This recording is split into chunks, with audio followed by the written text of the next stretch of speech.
Hello and welcome to Here's the Pitch, sponsored by Masses Restaurants in St. Louis. 5 locations. STLmasses.com is their website. You know about them. I talk about them all the time. Check out that website if you're driving through St. Louis. Want some good pasta? I'm your friend Brad, and today I'm very excited, as I always am, when someone says yes to being on the podcast. But Chris Booker is with me today, and you know that name. Longtime DJ in New York, L.A., Philadelphia, Myrtle Beach, Kansas City. You've been everywhere. You're like Johnny Cash. I have indeed. You look like Johnny Cash a little bit. I'm always wearing a black T-shirt, that's for sure. Well, I thank you very much for doing this. And again, it's been quite a career for you. And we were just talking about you're in L.A. now, but you've done New York. You've done some big cities, Philadelphia. First of all, that stamina. Just talk about a lot of people just do not last. I don't want to give away your age, but let's say 20, 25 years in the radio business, going from big city to big city and continuing to find jobs, but you keep doing it. So congrats. And how does that work? How do you do it? Give us a secret. I have no idea. 32 years, I think, of this crap. Tenacity, always saying yes, always showing up, always having a smile on for everybody. That's really it. Dumb luck. Let's go with that. Dumb luck. I don't know. I was reading this is fun. I mean, maybe not for you, but to go through and look at all the different stops. But just in April of 2020, you were in LA at KAMP.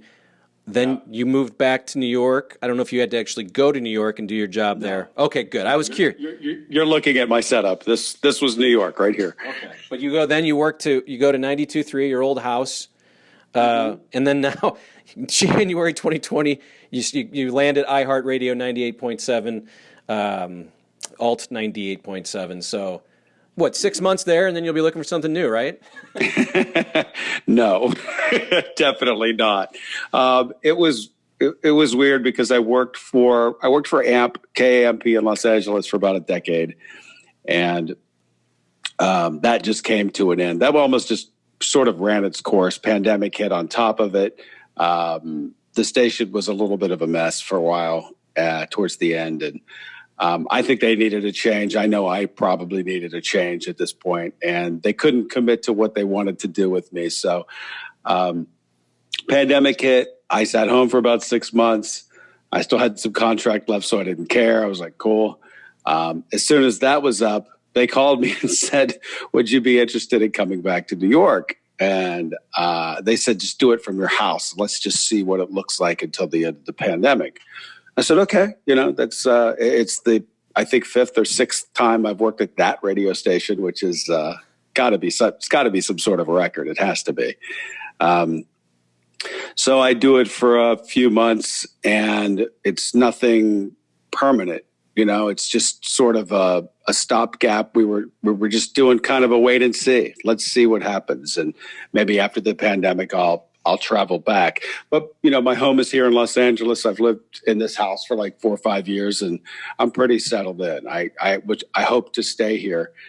And Alt 98.7, I know the program director. I've known Lisa since K-Rock, since my early K-Rock days when she was the music director of the K-Rock here.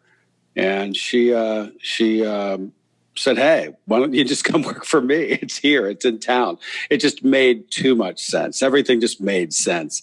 And iHeart's just a brilliant company. The way they do things is just, I'm lucky to work for them. They really seem to have their ducks in a row, and they seem to know what they're doing. So I'm happy to, work for them every day. They're using me a ton for a lot of different specials, and I enjoy it. I enjoy them. They seem to enjoy me, and it's just a nice match. So dumb luck. Like I said, just dumb luck.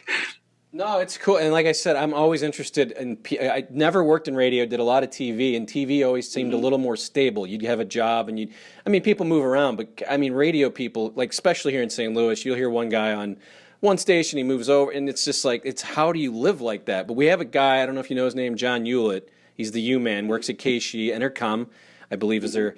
He's 45 years at the same station. They've never changed. It's unbelievable. Never I meet guys like that every now and again, and I am just perplexed. I'm like, how the hell did you manage to stay at one station? I mean, AMP's probably the longest run that it is. It's the longest run of any station I've ever worked at. And that was almost a decade. I don't know how they do it. Rizzuto, he's been there for 100 years. Scott and I used to work together at K-Rock. You know, he used to go get beer for us. You know, he was great. I always knew that kid was great. He was awesome. And Woody, I've known forever. Woody's going to be at the same station for a long time. So there are a few guys that exist at the same spot, but they're few and far between. And by the way, I did plenty of television and I got fired every 5 minutes. So I don't know where you got to stay put for any amount of time, but I think I worked at MTV maybe the longest, maybe 3 years, maybe. Entertainment Tonight was probably not even 2. TV Guide was a couple of years. They all fired me. I mean, so I don't know. You got lucky if you worked somewhere for any length of time anywhere these days. Well, let's start with I was behind the scenes. I was a producer, so it didn't matter what I looked like. I could come into shovel. And I was also talking more about the local TV, the Channel 5, Gotcha. Whoever. You're Jim Hill from a longtime sports guy that I know out there in LA. So we'll talk a little bit about your K-Rock days and your TV Guide days, but you're doing a podcast with Perez Hilton as well, and that's I listened to a little bit of that, and it seems fun because you just get a chance just to kind of sit and bullshit and let Perez kind of take you through whatever he wants to talk about. That seems like it's been going a long time, and he's a guy that I have not heard about a lot. It seemed like he sort of kind of keeps to himself, but I guess he's still pretty big out there. Tell me a little bit about the podcast and how much fun that is. I love the podcast. Now, that's the longest relationship I've ever been in for anything, for anybody. Him and I have we've been doing this show for 6 years now, and it's actually hard to believe. But Perez has a really great work ethic, and he's punctual, and all the things that I preach. He's on the ball. Like we've never missed. I think in 6 years we've missed one show because he was having a kid. I think that was the only show that we missed. And we did it through the pandemic. We did it through bad companies that when we didn't have sponsorships, we weren't making literally any money at all. We were just doing it for free. We have a very yin and yang kind of a relationship, friendship on the show. Perez is I think he gets very enamored by what the people online are saying. And I think that he finds that to be the real world. And I'm from middle America. So I'm like, that's not the real world. This internet place, people aren't full of that much hate, and they wouldn't say the things they say online to your face. And I think that's what I provide to the show, the balance. Someone that has a perspective of a small town kid that I did, I guess, quote, make it, if you want to say that, to a bigger city and worked my whole career in bigger places. But I've kind of seen the gamut. I've seen the bottom of the bottom. I've lived there. I've seen the top of the top, so I think I've got a unique perspective on some of these stories, and I can smell bullshit pretty easily. It's easy for me to sense it, and it's odd when other people can't, but that's what makes the show good. It's a nice tennis back and forth. The Perez Hilton podcast with Chris Booker, if you want to check it out. But it's a very good show because I produce it. I don't let him run it. Perez is one of those guys, like, you don't need to edit it. Just put it up the way that it is. And that's just another difference between him and I. I don't believe in that. I'm like, no, that's why your stuff sucks. And this show's great because it's honed in on what we do great. And he's a great storyteller, by the way. He's just a magnificent storyteller. He knows how to take any sort of story, really explain every little nuance of it, and then have his own whacked out complete opinion about that story that I have to unravel. That's the show, essentially. But I love the show. I love working with him. We have a very good time. You could not find two polar opposite people. You just couldn't. But that's why it works. I was going to, and that's what this is a compliment. It's probably something I would never go searching out and looking for to listen to. But then when I, was going to have you on, I wanted to hear some of it, and I started listening, and I liked it. It's entertaining. It's, it's not Perez in your face, and you hold him back, and you guys talk about barbecuing a little bit. So that was fun. It's a good. I love the barbecue. Who doesn't? You talked about your time in K-Rock, though, and that's where I got to hear your voice a lot, and you became kind of pals with Howard Stern. What was it like those days, kind of being at K-Rock and having the king of all media sort of kind of, it felt like he was taking you under his wing a little bit. He didn't have many guys. I mean, he had Kane on maybe, Cabby, of course. But, you were on a lot, and he seemed to really enjoy you. Just tell me a little bit about getting that relationship going there at K-Rock back in the late 90s, early 2000s. My friendship with Howard really started through Ralph. Ralph and I were buddies at K-Rock, and, I was the night guy. I got to be honest. Wait, I didn't know Ralph had other friends. I'm shocked. Yes, I'm one of Ralph's few friends. No, Ralph is a ton of fun and completely not. He's a lot different than I think Ralph is a character at times, but not really. But he's super fun. He's a super great guy, and we're still very good friends. But Ralph and I just started palling around. I'd start dragging him to the station shows and stuff, and he would always be around for everything. And, we're 20 some years younger. So we were all over New York, and we were having the time of our lives.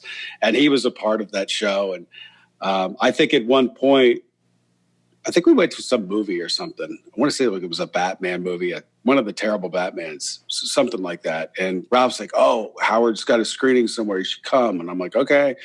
And Howard had put me on the air, but it was really kind of the first time just getting to hang out and, get to know Howard a little bit, off the air. And he's the sweetest man you'll ever meet in your life. I mean, he's just, he's lovely. He's attentive, and he seems to care. And, after 2 minutes of hanging out with him, you forget he's Howard Stern. But, he's just a nice guy. And it was an awesome time, to be, 25. And, I'm palling around with the greatest that's ever done it in my field of expertise.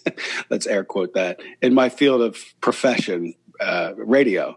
So that was pretty wild.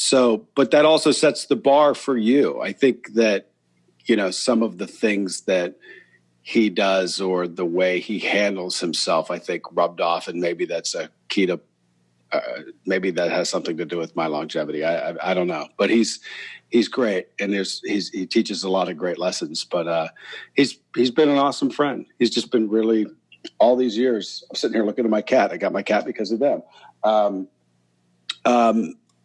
He's just he's a great guy, and it was fun. There was nothing better than those days when Howard got single, and we started, going out. I think that's probably why we're still friends, because there was just such a little circle of us. They were a really tight-knit group, and we kind of did everything, and we just ran around constantly like dickheads, and it was fun. It was just fun. What did you see? Tell us. No, I don't want to get that deep, but I assume as a it wasn't like having the old guy and the young crew. It was probably like, this is like what it's like to be an entourage. This is like having... Yeah. That's a great way to put it. It was like being an entourage with the movie star. And Howard can't exactly hide himself. He's 6'6", So when we're walking through rooms in New York City, bars and restaurants and such, they're just rooms, They're not like we weren't in big clubs walking through. We weren't club people. We were more of like go to restaurants and such. So he stands out. And back in those days, I know this sounds ancient, but this is pre-internet. Howard was like a mythical legend at this point. This was a guy that had, 30 shares on the radio, and no one had ever really seen him out. So when people would go out, they would lose their fucking mind. I mean, they would just run up to him. They'd start screaming. It was like being with a fucking Beatle or something. It was the weirdest thing. But he was always super sweet about it, and I think he got it, but it was crazy. Excuse me. It was crazy. Were you around when he met Beth? Did you see that happen and unfolding? I literally was right there the second it happened. They were at a dinner, Mercer Kitchen. They were at a dinner at Mercer Kitchen. One of those things where Howard said, "Hey, we're going to go out tonight. I'm having dinner downtown." I think I was on the air.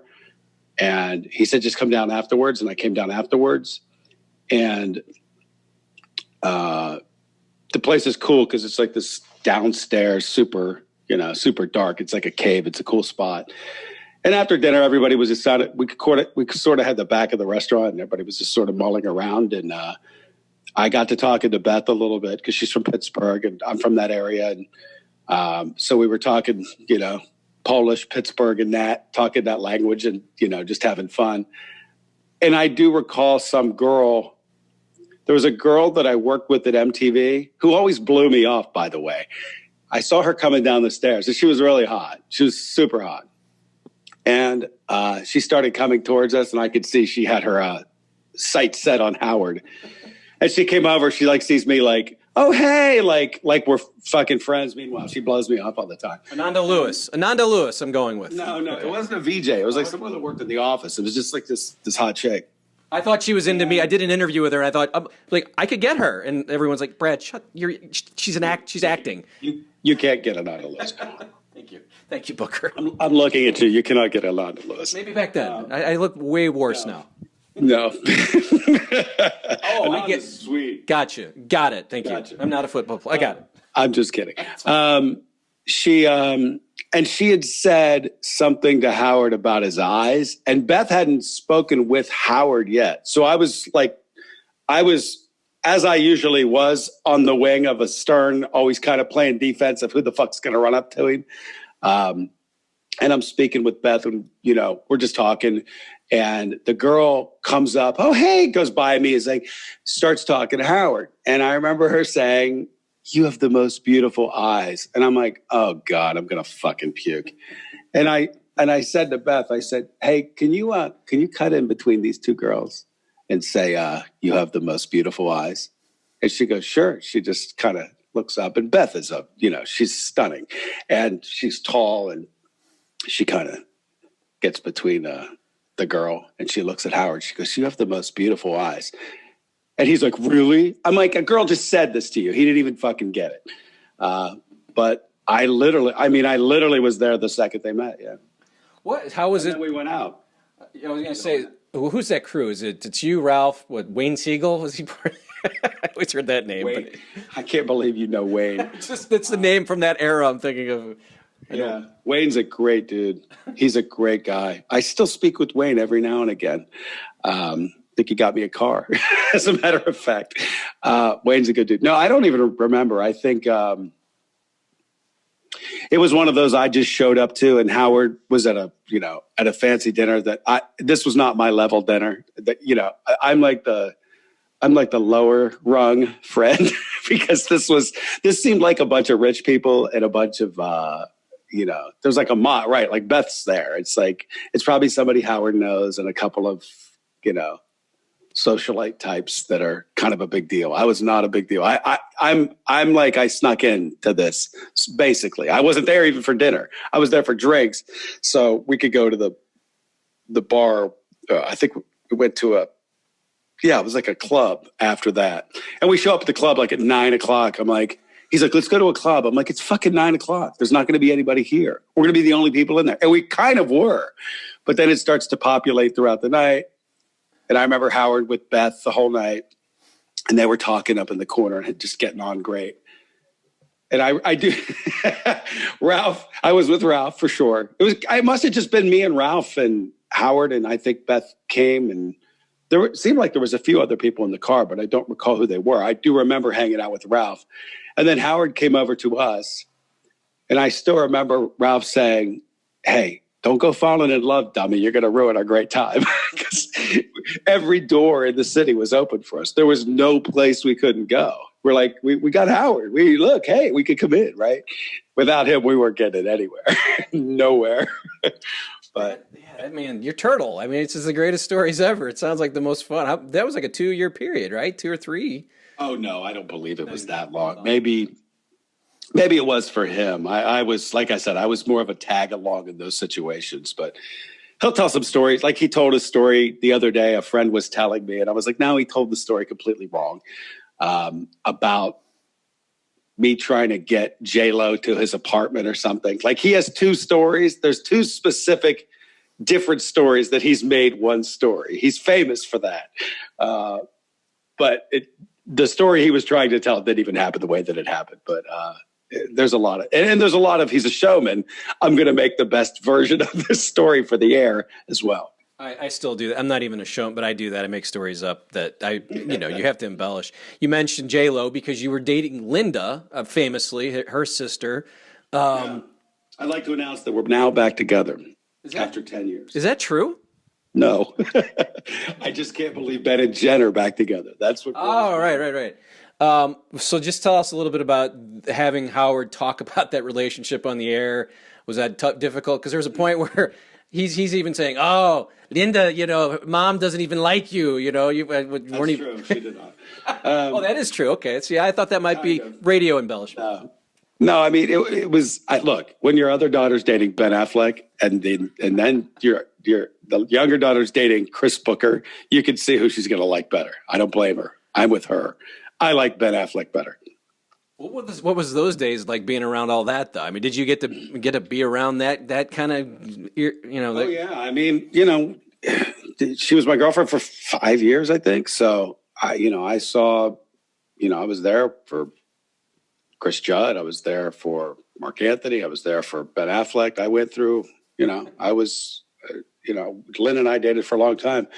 It was fun though. I mean, we were young and crazy and impetuous, and we had the time of our life. That was a fun relationship.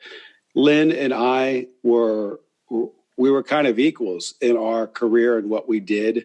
I met Lynn when she was working on a show with Kane on VH1. They were doing some sort of afternoon show, or maybe it was a morning show. I don't remember, but that's when I'd met Linda.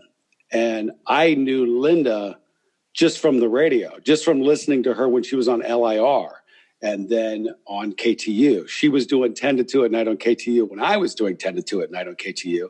And then I just gotten on to MTV2. So we essentially had the same career going on. We were both in New York doing night radio. We both had gigs on VH1, MTV. So we were doing the exact same thing. We were already in the same circle constantly. And I guess just those days were so fun. Like if Howard was doing a show in Vegas, it'd be like we would all look at each other. We wouldn't even ask Howard. We'd just say, hey, we're all going to Vegas. Like, we're going. Even if we would see Howard or not, it didn't matter. We were like, this is a cool thing to do for a weekend. We never had a problem. That's when you're young. When you don't plan Vegas, you just say, Thursday night, 3 a.m, drunk out of your mind. Hey, Howard's in Vegas this weekend. Let's go. Okay. And then somehow the next day at noon, you put it together and you're in the air by, you're flying to get to Vegas to do what you do. And that's the kind of thing we always did. It was constant fun. It was constant trouble and stories and just, it was just, quintessential being young. And yeah, seeing and having those two worlds. I should write a book about those two worlds. I mean, Ben and Jen were the biggest couple on the planet, and having a front row seat to watch all of that was wild. It was just wild. I'd never seen anything like that before. I don't know if the world will ever see anything like that again. It was insane. It was insanity. But it's back, and I'm so sorry I missed that joke. That's really terrible on my part, but they're back. Maybe you can finally go to the wedding. I don't think I'm going to be invited this time, but you never know. You never know. Yeah. Lynn and I are still great friends. I mean, we still get along great. And we had dinner, I don't know, maybe like 4 or 5 years ago, not even that long ago, maybe 3 or 4 years ago. And it's great when you see someone like that you were so close to and you kind of grew up with. It's almost like seeing a high school friend where you just pick right back up. It doesn't matter the crap that happened in between. Breakup doesn't matter. We're just friends now, and you just pick right back up into your old pace of conversation, and it's fun and it's nice, and you just remember all of the good times, and there were a lot of fun times. I see you being as a +1. You mentioned that Vegas story. I was just thinking, because there's Cardinal stuff back. I was a Cardinal fan in 2004. Cardinals win the NLCS to go to the World Series on a Thursday night. They beat the Astros at home. Me and my buddy, we party, and we're in our early 20s at that point, and stuff shuts down, and we said, well, let's see if we can fly to Boston. We booked flights to Boston that night, 3 a.m, drunk, Expedia, popped it in, and we were in Boston by Saturday. And that's the kind of stuff you can't do now. But it's funny that was my one. Let's go to Boston. Let's go see the Cardinals play the World Series.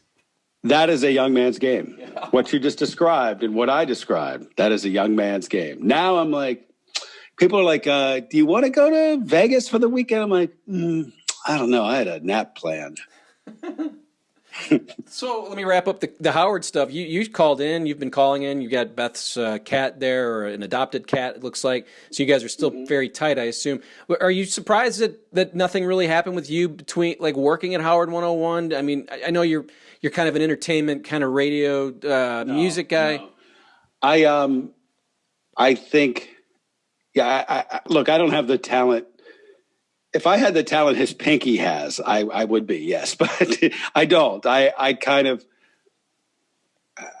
think I do a lot of different things. I think he's just Howard. It's so big.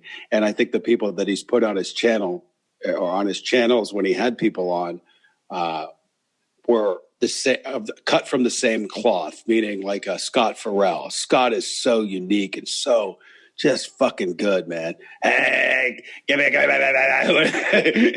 the man? How can I be the man? We need the man. I love Scotty. Scotty's like the fucking best, but he's a complete unique, like one of the greatest talents. He just, and seeing a Scott on that channel makes total sense to me. Bubba, same story. Bubba, when I first got into radio, I used to have like radio cassettes. He used to work on the Power Pig in Tampa. And he was the night jock. That's how, this is 30 some years ago. And, he'd call kids fetuses and hang up on them and shit. And he was fucking hilarious. He just was, I never heard anybody behave that way on the radio. And I knew of Bubba before I knew of Howard, because Howard was already a morning guy by then. And I was more interested in what jocks were doing, what night guys were doing. And guys like Bubba. So Bubba was a complete original. I think I'm good at what I do, but I don't think I have that kind of, I'm a facilitator, put it that way. I don't think I have that kind of huge personality. I like music. I like talking with bands. I like, I like celebrity gossip and pop culture. I'm a little all over the map, I do like sports. I just like being able to do a lot of different things, but I would never put myself in that class. That's a different class. You're doing interviews with people that Dave Grohl is a favorite of mine. I've followed his career for so long. I don't think I'll ever get a chance to do interviews with him. I think you've done 3 in the last 6 months. Yeah, that's true. I have. Dave is one of the easiest because. Let me ask you this: Is that easy and Dave's hard? Is that real, or I mean, is this I want to believe that this is all an act, and he's a real asshole. When you get away from the camera, I want to. The sweetest. I know. No, he's a sweet guy. The problem with Dave, and I'll be honest, there is one definitive problem with Dave. When you have a time constraint, the other day we were doing something for his documentary, and they said you have 8 minutes. And I said, 8 minutes. I said 8 minutes with Dave Grohl is, hey, Dave, how are you?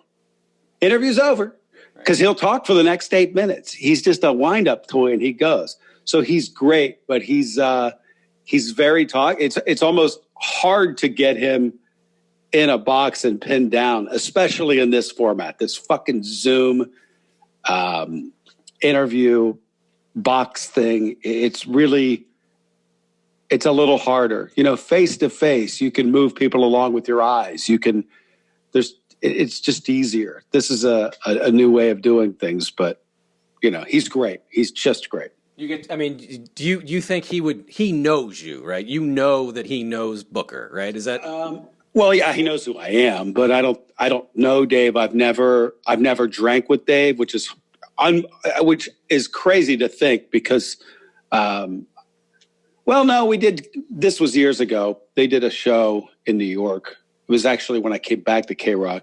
They did Booker's Big Hairy Halloween Ball, which is the best name ever. Big Hairy Ball.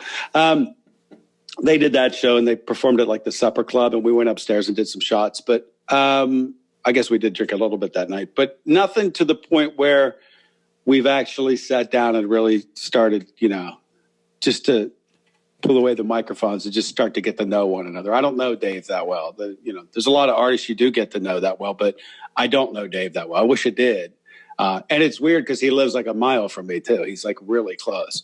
I think that's what I was thinking is he's sort of just managed and he just gets pushed. Okay, you're going to do this. He doesn't even know what he's doing. He's just going to start talking. Like you said, he might not even know that he's talking to you. He might call you Woody or something like that. Yeah, I'm usually in the assembly line. I'm not to the level where they're like, hey, you're doing Booker today. It's nothing like that. But he sees me. He's like, oh, hey, dude. And he knows I ask good questions and I'm a good listener and I, know what to follow up with. And I try to accomplish why he's there. If he's there to do a rock doc about about one of his 2 documentaries, I want to make sure that I know it and I achieve the goal of promoting it properly the way, he wants to represent himself in that box. But yeah, I don't waste his time doing the Boxers a Brief game or anything like that.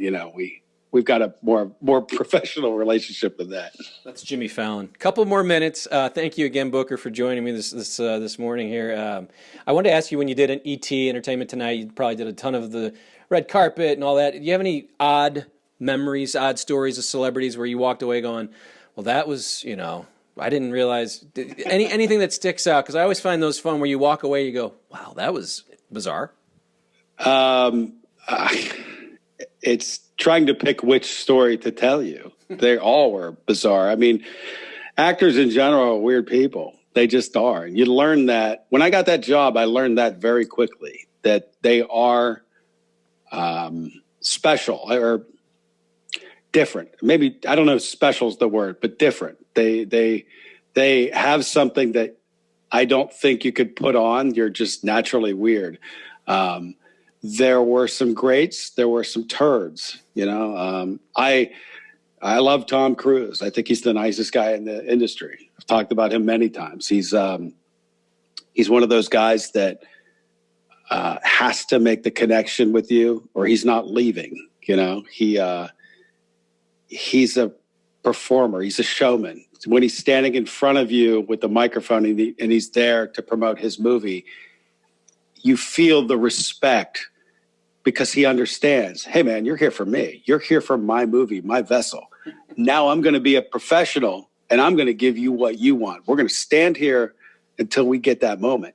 And that's rare. Because some people are like bothered to be doing this stuff. It's like, I'm here for you, Dick. Like, if you want to phone this interview in, knock yourself out. It's your vessel we're trying to promote. I'm trying to promote you. I'm trying to help you be on the show. But Tom was so good, he would stand there until he knew you had your moment. There's a couple of examples of it, but there was once I blew something in front of him. He was being honored, and it was for like some autistic foundation. I forget what the fuck it was, but he was being honored, and I said, oh, wow, it's pretty crazy that Paul Newman's going to be here for you tonight. Like they did The Color of Money together. I said, that's amazing that, Paul's coming to see you get honored for this. This was in New York, and Paul doesn't live in New York. And he looks at me and he's like, Paul Newman's here? And I'm like, oh, fuck. He's like, I think that was supposed to be a surprise. You blew it, dude. You blew it. And he knew I had my moment. Now, maybe he knew. He's Tom Cruise. He fucking probably knew. But he knew that was going to be my moment. And he sat there and he just, eye to eye. He's giving it to me, but it's with a little like, I got your moment. This is good. And when you're done, he's like, thank you. And it always remembers your name. Now, that's one that like, I could probably run into him at the grocery store. He'd be like, hello, Chris Booker. And you'd be like, how the fuck did he remember my name? I haven't seen him in 15 years. But he's one. He was great. Sharon Stone was another one that was just, I was at dinner one night and I was with some friends. This was at Sundance. So there's actors and fucking people everywhere. We're at dinner. And I hadn't even interviewed Sharon at Sundance. I think maybe I just interviewed her in New York or something. And I was at dinner, and there's like 8 of us around a table, and I'm king of the dipshits at this table. Like I'm the the talent from the show, and it's probably just producers and whatever. And so Sharon Stone comes walking in, and it's fucking Sharon Stone. Everybody's like, oh my God, here comes Sharon Stone. You know what I mean? She's walking by the table, and she locks eyes with me, and I'm obviously already fucking staring at her, and she locks eyes with me. She's like, oh, hey, Chris. And she comes over like, how are you? And she starts talking to me. And my first response is there like somebody she knows named Chris fucking behind me? It's almost like I'm doing one of these. Like, she can't be talking to me. I don't know her that well. I don't know Sharon Stone, but I've interviewed her a few times. And she sat there and she talked to me. And all my friends, she left. They're like, oh, my God, you know Sharon Stone? I'm like, no. I go, that's just how good she is. And she's delightful. But, yeah, there's good, there's bad, there's ugly. That's a pretty cool story. I want to end with, I don't talk entertainment on this ever, but I've been obsessed with the Friends reunion. My wife made me watch it. I watched Friends the first probably 2 seasons, not like sit at home and make sure I get home, but it was funny. It made me laugh. Then it became 10 years of a sitcom. But Matthew Perry, I've been just trying to see what happened with him and understand, because it just I feel so sad because he was so talented and funny. And just watching him on this reunion, I almost didn't want to see him. And on the flip side, I just can't get enough of Joey, Matt LeBlanc, just looking like he doesn't give a shit. And I love that because they get this young Matt LeBlanc. He looks perfect. He's Hollywood. And now he's like, I got my belly out here. He doesn't give a shit. I loved. Yeah. I can't get enough of just kind of reading about both sides. I feel terrible for Matthew Perry. I don't know what your thoughts, if you saw the reunion, if you any thoughts you wanted to give on the things that we've talked about here with Friends. Couple of things. I thought the episode, I guess it's just one episode, the special, if you will, on HBO Max was awesome. I had zero expectations because I just want to see a reunion. I'd like to see another episode, see, what they would come up with. So I had no expectations. The bar was on the ground. I thoroughly enjoyed it. I thought it was a great watch. I thought it was great TV.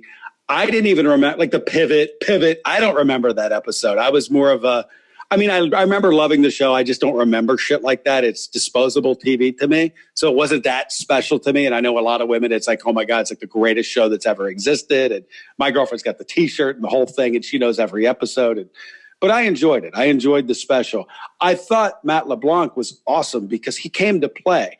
I thought out of all of the people, he would be the most flippant and say, I'm not really into this. I'm here for the check. But he was. And he articulated himself and his feelings very well, and I thought he was sweet, and I enjoyed how much he came to play.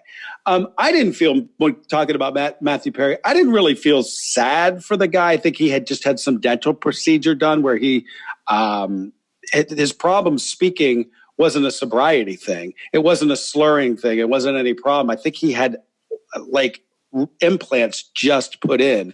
I think he was having a little problems navigating his mouth a little bit. But I thought there was something really telling that he said when he was talking about how he always had to get the laugh and he never felt good about a scene, or he obsessed over every little thing. And I thought that was, I don't know if it was sad. It bothered me that he didn't know how good that he was. And he was so good. Like his timing was just impeccable on that. All of there. I mean, that's why the show, it's an ensemble greatness. That thing was amazing. That was the only thing that sort of made me sad. Not the way he made $2 million for sitting there for an hour. They're making $20 million a year off syndication deals. They're fine. He's fine. Everybody's fine. I guess he probably had some sort of pill problem or something. I think he's by it. I think he's actually sober now, so good for him. So I didn't feel sadly for him. It just sucks that you got that show going on. Then everybody's like wondering, is he okay? And he's like, I'm fine. I can't talk now. Yeah, I've had some tough times, but everybody's had some tough times. So maybe that's what I was sad about, that you had to start wondering, okay, I got to Google what's been wrong with him. I haven't followed him. So when I watched it, I'm like, what the fuck? No, he was, I'm more sad that people are just thinking things that, about him. But I think he's sober and he's a talented guy. I hope if he has some sort of battle, I hope he figures it out. They all seemed lovely on the show. Great show. It was fun. I will say, yeah, as a TV producer and not looking forward at all to watching it, it was fine. There's nothing else on. There's nothing. Listen, if there's nothing else on, watch the Friends reunion. That's where we are in society. I'm at the end of Netflix. I'm at the end of all of the pay channels. I've seen it all. That's right. Mayor of Easttown. I'm watching that now. It's great. We're going to try that. But what I was going to say is that I like that they tried things. All right, let's do a table read. We'll have them reading the original scripts. We'll have them sit in the actual set. We'll have James Corden. So it's not just 2 hours of, Yeah. I thought it was really. But wasn't it great when they were doing the table reads and that's when you see how talented someone is, when they were, 20 years later doing the table read with almost the same inflection and emotion, and it matched up with the screen and just how they delivered those lines. And, it was Kit Harington. Kit Harington that said, was it Kit Harington that was like, these are just words on a page. Like, look at these words on a page, pivot, right. This, that, and him breaking that down for a layman, it's not an actor, breaking down how genius they were by turning just those plain words into something that's just part of Friends vernacular now. It is impressive. And that's what I found so cool about that show. See, I could join you and Perez Hilton maybe one time. We could. That's the only. Absolutely. That's the only. But we hate having. We're one of those shows that should have guests, and we're both so stubborn, and we fucking hate everybody that we just want to talk to one another. Like we just get it. Him and I get in a zone, and we've always said, well, maybe we should bring somebody in. And I think maybe we tried it once before, was like in the very beginning of the podcast, and we fucking hated it. And we're like, let's never do this again. Let's just make it about us, and that's what we're going to do. We'll just tell the stories. We'll dice it up. We'll cut it up, and that's what we do. Yeah, I make a smidge of money on this, and it's just a bitch to have to beg and plead for people to come on and tell their stories. And so it's more fun to just have someone you can talk to and do. But I don't know who cares about what I'm saying. So I appreciate you coming on because I was just mentioning. I appreciate you having me. I hope I gave you anything or everything you wanted. I have no idea either way. Well, how often do you still talk to Howard? How do you get to call him? A lot of people we have here that used to he emails me. Do you get to? Can you pick up the phone and go, "Hey, Howard, it's Book or Boog"? I like when I get a new job, I'm just Book to him. I'm just Chris to him now. When I get a new job, or if I've got something like if I get fired or something like that, he'll give me a call. But we email. We live 3,000 miles from one another. It's not like. It used to be where, hey, come out to the house for the barbecue or something like that. It's, you don't get to do that anymore. But yeah, we're still friends. And, I think he's a radio guy. I think he likes radio guys, Jimmy Kimmel, he's a radio guy, he likes talking radio. And I think he recognizes the struggle because we, working in 55 freaking cities and pulling your family around the country, and it's a drag and it's a grind is what it is. And I think he understands that and has been a champion for radio people. Any TV gigs for you, or what's anything going on? I've been doing a show for Access TV, like the top 10s. I'm always on those like VH1. I love the 80s, 90s, Cars. Great shows. I love, by the way, perfect TV on a Saturday or Sunday, so there's nothing wrong with those. I love those. Access TV does a lot of those. And we're doing the video version of the podcast. We're only 2 weeks in on that. So that has been interesting because I've went 6 years without actually seeing Perez doing the show. So it's weird seeing someone. It affects your timing and sometimes affects what you say too. When I can't see someone, I think I'm more obnoxious. And now looking at someone, I won't be as obnoxious. So we've got to figure that out. I got to get back to my obnoxious self. Is there anything I missed that you want to add? I always like to ask. You might be sitting on something that, oh, by the way, I always like to bring that up. I would say subscribe to the podcast. And I'm on iHeartRadio on Alt 98.7 in Los Angeles. I work at KIOZ, the rock station in San Diego. Check me out. Follow me on social media at Chris Booker. We will put that in our little description because that's where everybody goes to find all the details. I thank you, sir. I thank you for watching. It's Here's the Pitch with Brad here, sponsored by Masses Restaurants, 5 locations, stlmasses.com. We'll see you next time.